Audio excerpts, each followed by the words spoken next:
présence des fidèles. Dans certaines églises, les portes sont restées fermées ce matin, mais dans d'autres, la messe dominicale est dite en présence de prêtres et de quelques fidèles. Le constat est fait pour nous à Ouagadougou et à Bobo-Dioulasso. Le reportage à suivre dans ce journal est l'Italie qui continue d'être ravagée par le Covid-19 avec plus de 5000 morts recensés. Le gouvernement décide alors de pousser le curseur des restrictions encore plus haut. Il est désormais mis à l'arrêt toute activité productive qui n'est pas indispensable pour garantir des biens et services essentiels. Bonsoir à tous, merci de nous suivre.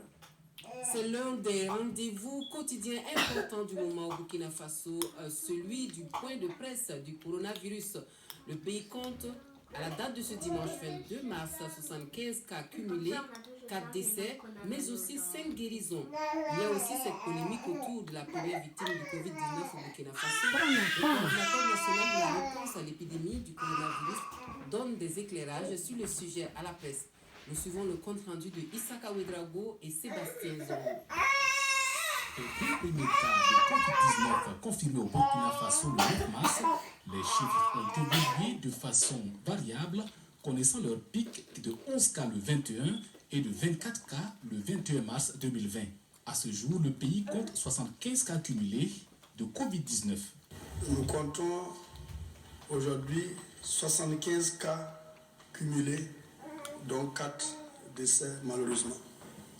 66 à Ouagadougou, qui a enregistré les 4 décès, 4 cas à Bobo-Dioulasso, 2 cas à Boromo, 1 cas à Oundé et 2 cas à Dédougou.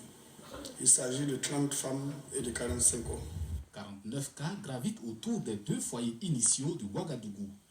Les foyers de Dédougou, Oundé et Boromo sont en investigation et les personnes contacts sont en confinement et suivies. Les chiffres donnent aussi 5 guérisons, dont une nouvelle. Nous avons signalé la guérison de 4 personnes. Comme vous l'avez demandé, je reviens pour vous dire qu'il s'agit d'un homme de 73 ans, d'une femme de 56 ans, d'un autre homme de 33 ans et d'une femme de 58 ans. La 5e guérison concerne une femme de 55 ans. Le coordonnateur national de la réponse à l'épidémie de Covid-19 au Burkina Faso parle aussi des décès. Vous étiez au courant malheureusement du premier décès, de la femme de 62 ans diabétique. Et également, nous avons enregistré le décès d'une femme de 46 ans, diabétique, admise dans un tableau de décès respiratoire qui est malheureusement décédé. Un homme de 33 ans, sans aucune comorbidité, pour nous rappeler que le décès n'est pas seulement lié à la comorbidité, qui a été malheureusement admis dans un tableau de détresse respiratoire et qui est décédé. Enfin, nous avons une femme de 88 ans, diabétique, qui a été admise également dans un contexte de détresse respiratoire et qui est décédée. La réalité du premier décès de Covid-19 au Burkina Faso fait l'objet de doutes sur les réseaux sociaux et la question a été posée par les journalistes. Je crois que vous y gagnerez, puisqu'à recueillir les propos de l'époux éploré, des enfants éplorés, et je crois que ça vous permettra de prendre la mesure de la chose. Nous estimons que nous n'avons pas failli et nous savons ce que nous avons dit aux familles et nous savons ce que les familles ont vécu. Et je ne voulais pas remuer un couteau dans la plaie. Sur la chloroquine, pour le traitement du coronavirus, le professeur appelle à la prudence. Nous en avons entendu parler, mais il s'agit d'une approche qui n'a pas encore été validée. Et donc, comme c'est une approche non validée, je ne peux pas ici recommander formellement. Mais cette question a été reversée à nos équipes de prise en charge qui vont voir s'il faut ou non peut-être envisager l'utilisation de la chloroquine. Mais je vous dis que ce n'est pas ça d'études cliniques, d'approche clinique, mais ce n'est pas un traitement qui a été validé formellement. Donc il faudra faire un petit peu attention. Ouedraogo appelle les populations à la discipline dans le respect des mesures préventives. Les journalistes ont été soumis au respect de ces consignes à ce point de presse. Point ainsi fait, nous parlons maintenant des mesures restrictives pour éviter la propagation du Covid-19. qui touche depuis une semaine les églises et les temples. Et ce dimanche, pas de messe dominicale et de célébration dans la plupart de ces lieux de culte, en présence de fidèles bien sûr. À Ouagadougou, le constat est fait pour nous par Asmane Zoundi et Amadou Marcelto. Dimanche particulier à la cathédrale de Ouagadougou.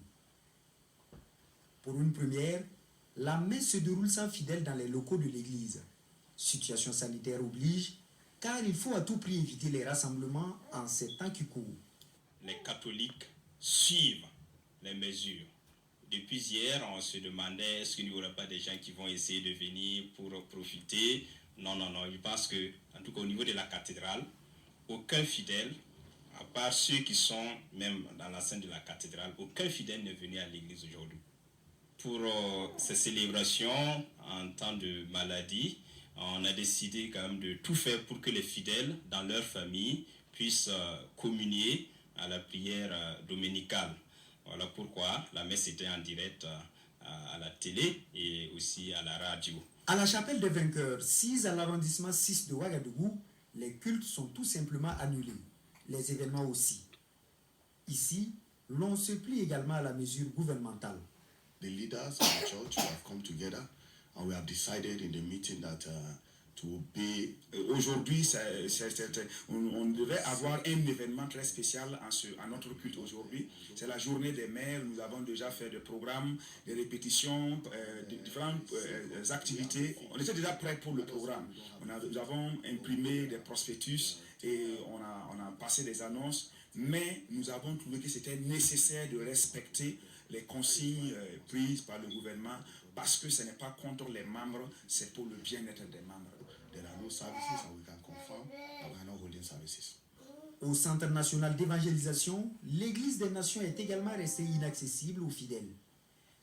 Des fidèles qui ont dû communier en direct de chez eux avec le pasteur Mamadou Karambiri, nouvellement guéri du coronavirus. À Bobo-Dioulasso, les églises de l'Alliance chrétienne de la ville gardent également les portes des temples fermées ce dimanche. Par contre, à la cathédrale Notre-Dame de Lourdes de Sia, la messe dominicale est dite très tôt ce matin, mais devant un public de fidèles assez restreint.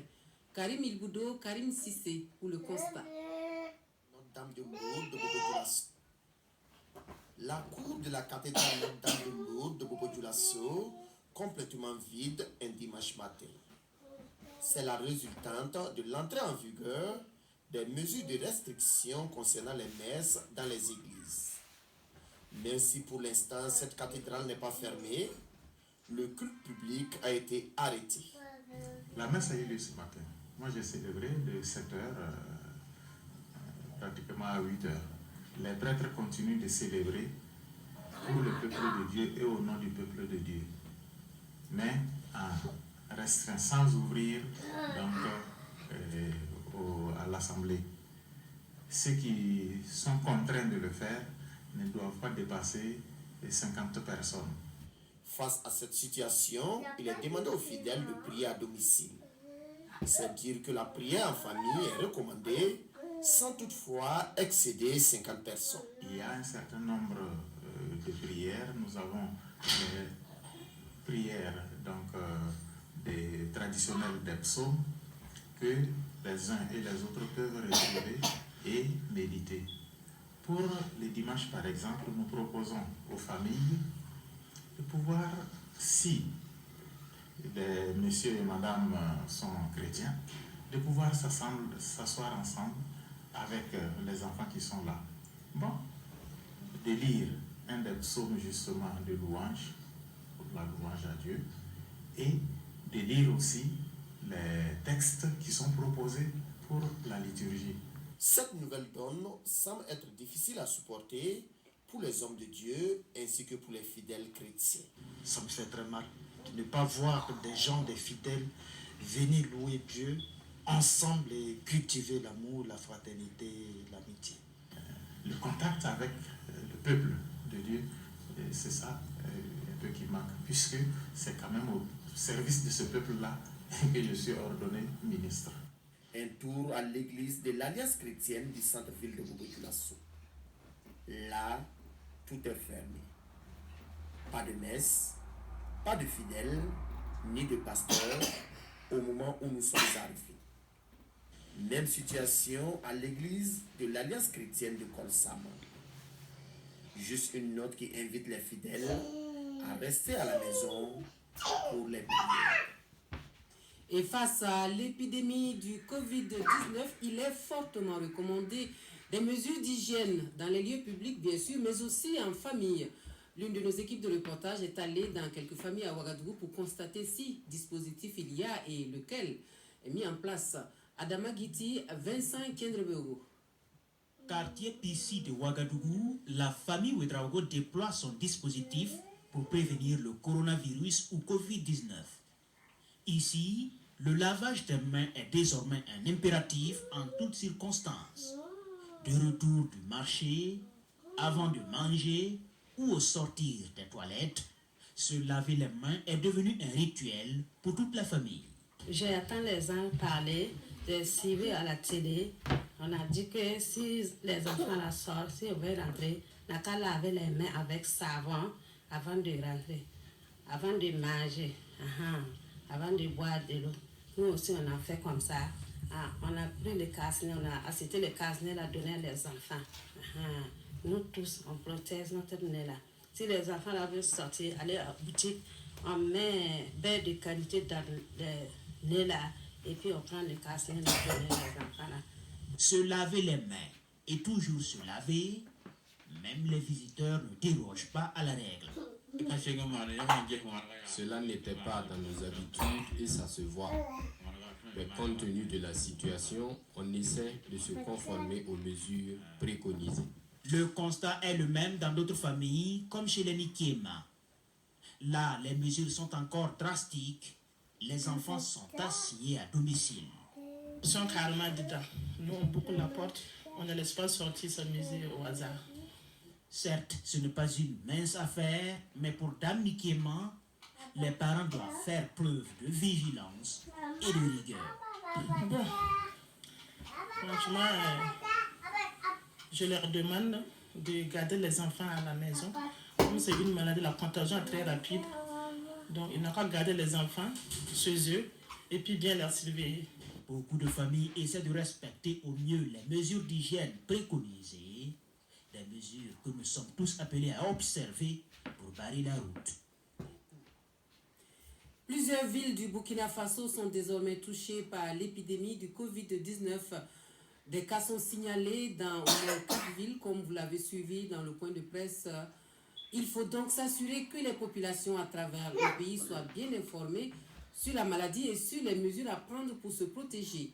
À Waiguya, l'une de nos équipes de reportage balade caméra et micro au marché de Namraga et au centre hospitalier régional de la ville pour voir ce qu'il en est exactement. Suivons Joseph Bambara. Nabraga de Waiguya, il est 14h50 ce 19 mars 2020. Le marché bat son plein comme d'habitude. Après l'apparition des premiers cas du coronavirus dans notre pays, la population de Waiguya semble bien informée sur cette nouvelle maladie. Nous écoutons ce qui se dit à la télé, de se protéger avec un cache-nez, de se laver les mains, d'éviter les contacts, de ne pas tousser les uns sur les autres. Si quelqu'un a la toux, il ne doit pas tousser sur autrui. Si la personne est contaminée, elle doit rester à 10 mètres. Elle doit tousser dans son coude ou dans du lotus. Oui, ici, on entend parler beaucoup, mais on ne sait même pas comment faire pour le moment.